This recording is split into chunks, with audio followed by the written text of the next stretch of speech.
The only people who don't want to disclose the truth are people with something to hide. Well, the schools he was going to at that time, he had to be registered as an Indonesian citizen. And he was he was being registered even in a Catholic school as a Muslim because he was taking Islamic instruction, which he also lied about in 2008 running for president until we got the actual records out of that school. You know, but the lies Barack Obama tells about his past are legion. So in other words, here you got this new Subud character surfacing from Indonesia with Fuddy, who is the fix-it girl who goes in and deals with sanitizing the Obama birth certificate when, you know, through Perkins Coie, the White House releases a computer copy and says, here's the real deal, without showing the original documents. It's all fishy. And when you want to get original documents, like, could we please see Mr. Obama's passports, you find out that they were sanitized by none other than the private intelligence firm of John Brennan, who just happens to be head of the CIA right now, and another Islamicist. Yeah. It's bizarre. You couldn't write no, this you stuff. couldn't. You know, you couldn't make this stuff up. No, last night, and he said a couple of things that were really over the top. But last night, when that was, you know, an opening remarks, and I thought, wow. And then, you know, he went into these other things that are clearly, you know, impossible to believe, like the United States, everyone's investing in the United States, and saying that those things are provably not to be true. But what I thought was interesting, and just in, like I said, chasing this story now, and you've done it for a decade, and I think I've been involved for pushing 9 years of it, and I thought, that's a twist. And well, and it's another repeated twist of many he's done. Yeah. In other words, you can find, as I say on the record, Barack Obama claiming he was born in Kenya. Oh, yeah, yeah, sure. You know, his publicist had this out, advertising his books for years before he became a real public figure. And when he was coming up in politics in Chicago, he frequently said he was from Kenya, that he was, you know, and he was raised in Indonesia. You know, this, Barack Obama has, his background is like shifting sands.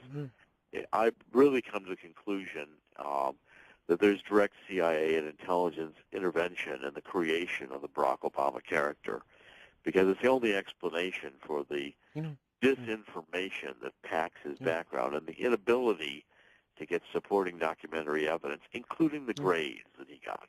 Yeah, it's interesting. And like I always make a joke, but because I need to get a life, but now Donald Trump has jumped back into the fray. Have you seen this, Jerry?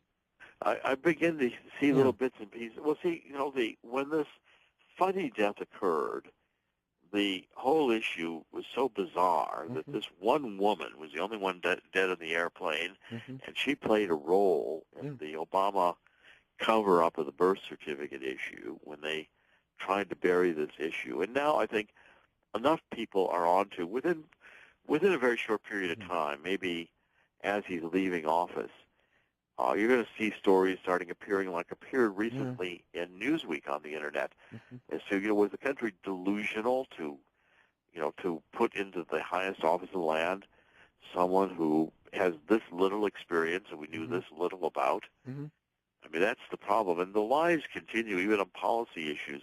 The Washington Post is out correcting his facts last night on 8 million jobs created, saying all it was of it. 3 million, and sure. It's all still 1 million behind when he came into office. I mean, you know, I mean, listening to the speech on and on, you know, the federal government needs to give Americans a raise.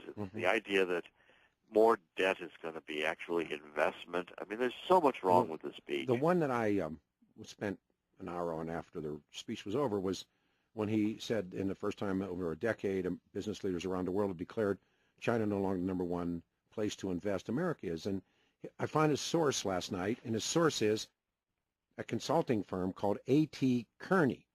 And it's a projection. It's not, like I said, I was trying to, and when you read and you do, well, you know, when you do, it's like guys saying the Broncos will beat the Seahawks. The Seahawks will beat the Broncos. Well, this A.T. Kearney guy says, well, it's going to happen.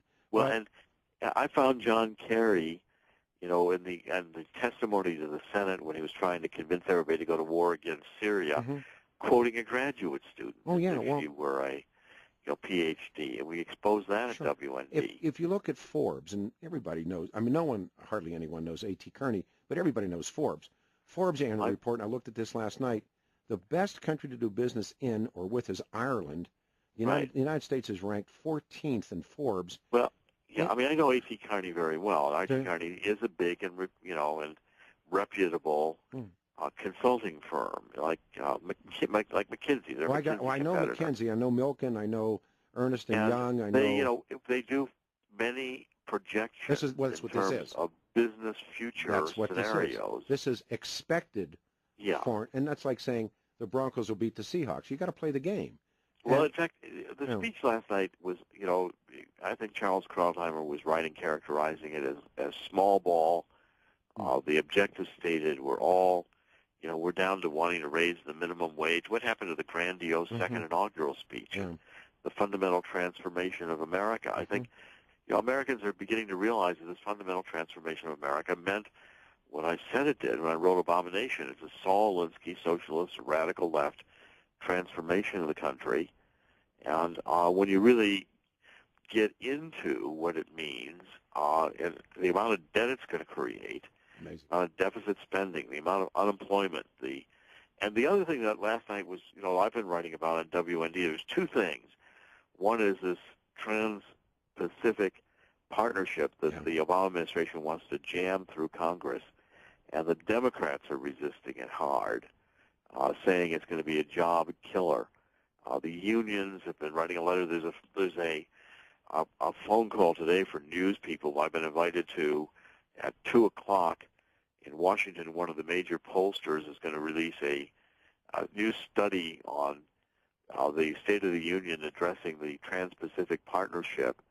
And I think this new study, bipartisan study, is going to just trash the idea, as the Democrats are right now. I'm calling it the New World Order of the North American Union. It basically, Obama and Kerry have ditched NAFTA and gone to the next level without letting anybody know about it. The second thing that upset me about the speech that I covered in WND was that this whole grab for your IRAs. What's this about my IRAs? I've been warning people that, regimes that get this desperate on deficit spending, and now the Fed is easing off buying debt. They call this tapering of the quantitative easing. And here Barack Obama's eyeing getting people to put their IRAs into Treasury bills. My IRA. My IRA. Yeah, well, no, I'm sorry. It's not his. It's my IRA. My IRA. That's yours. No, it's called my IRA. Yeah, right. Yeah, my IRA. He's going to try to confiscate everybody's IRAs as T-bills. I was reading that projection, and somebody said, well, they're going to. And I said, no, they can't. And I said, Peter, I'm reading this inside of this. I don't know why I'm reading Asian history right now, but I'm pulled into it. And one of the themes that emerges in the middle 40s in America is it can't happen here. Right. It can't happen here. And in fact, it's happening here. Well, I have a new book on Hunting Hitler, as you know. We talked about it on the show. I've always said if Hitler knew that he could have the head of the EU and the EU central bank being run by Germany, plus a trans-Pacific and transatlantic partnership where the multinational corporations trumped sovereignty and, ruled Europe and the United States, plus the NSA, Gestapo could never read every email or listen to every, of course there weren't emails, or listen to every telephone conversation.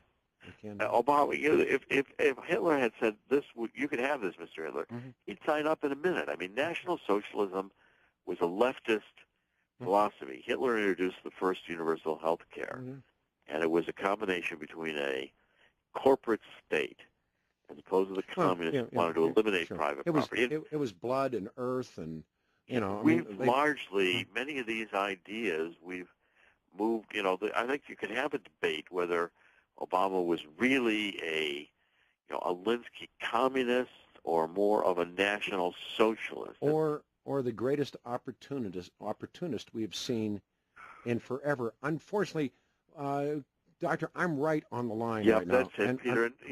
but he had a nice tie last night. Those nice pastels. Oh, I man. think he got that blue one maybe from John Kerry. John favors the pastel. It was just, but I thought about this, and I thought about now the story, and Well, it's all developing, and I think finally the Emperor Has No Clothes, which is something I've been writing about since 2008, is now becoming apparent to the American people. thanks, Jerry. We'll talk this week. Thank you, sir. Sure. John. The only people who don't want to disclose the truth are people with something to hide.